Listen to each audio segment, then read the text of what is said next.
This is the third video in a series exploring pronouns and the silly mess that we've made of something that really should not be a big deal at all. In the first part, I looked at the bad advice that schools are promoting when they teach students to always announce and inquire on somebody's pronouns. I explored how we are creating an environment where we are teaching children that pronouns are core to their identity. We are enforcing that this is something that people should get upset about if they don't like the words being used to describe them. In the second part, I took that principle further and explored how our attitudes towards pronouns create fragility amongst transgender individuals. By teaching transgender people to place affirmation in the pronouns people use towards them, we are setting them up to be devastated whenever what's spoken isn't what they would like to receive. Today, I want to talk about compelled speech and the scary place that we've landed in the pronoun conversation. I personally strive to use the pronouns that other people prefer when I speak to them. Why?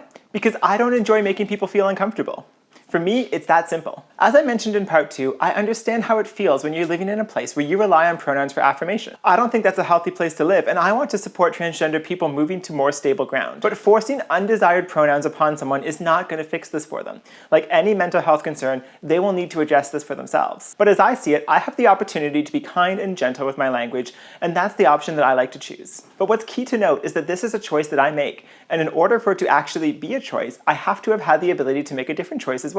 Without alternative options, what is said is meaningless because it's compelled. It reminds me of our absurd gift-giving tradition where you must give gifts to certain people on certain special occasions. Gift-giving is awesome, and I love it when I find the perfect thing that I believe will have a positive impact on someone that I love. But I've all too often seen gift-giving digress to siblings visiting the mall together, and each sibling picks an item that she would like to purchase for herself. She then turns her back while her sister buys it for her. She then does the same for her sibling. And when this happens, the economist in me screams that we would all be better off if we just saved the $20 and bought the things that we wanted for ourselves. Why do we need this weird ritual? Anyways, I'll visit that topic again at Christmas. Back to pronouns. For some people, the choice might be to not use the pronouns that someone prefers. Sometimes this is because of a cognitive dissonance they have a tough time resolving. And other times it's because they've decided that biological males are the epitome of everything that's wrong in their life, and that sparing even one stray she towards someone biologically male will erode the fabric of our gendered society to deleterious effect. And of course, there are many other perspectives in between as well. I don't agree with that second perspective, but I do believe that mandating or legislating a certain way of speaking doesn't work. I'm not convinced hardline individuals have it right, but I may not be right either. It's humbling to remember that we are all learning and growing together, and our perspectives regularly change over time. In order for natural growth to occur, we need to be able to encounter alternative perspectives. What many people seem to overlook is that civil liberties such as freedom of speech only work when we protect it both ways. It can be so easy to ignore infringement on freedom of speech, or even advocate for such restriction when the circumstances conveniently support our own cause. But if these tenets of our democracy matter to us, then we need to apply them impartially, because sooner or later your speech will be what has become compelled. I actually discovered this principle earlier this year when Catherine Cronus and I visited Chanel Fall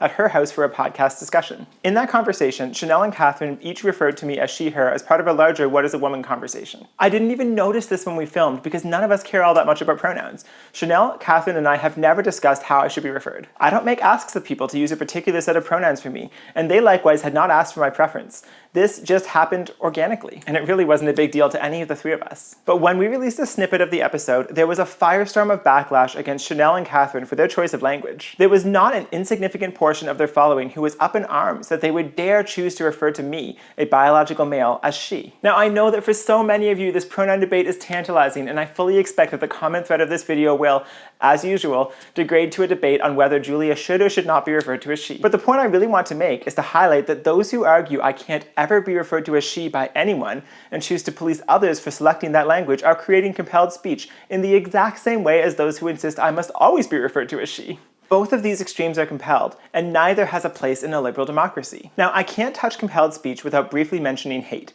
even though it's something I've covered in other videos. Whenever compelled speech or restrictions of freedom of speech come up, someone inevitably raises the valid concern that unfettered speech can lead to people being allowed to say truly repulsive and dehumanizing statements about others. Is that a problem?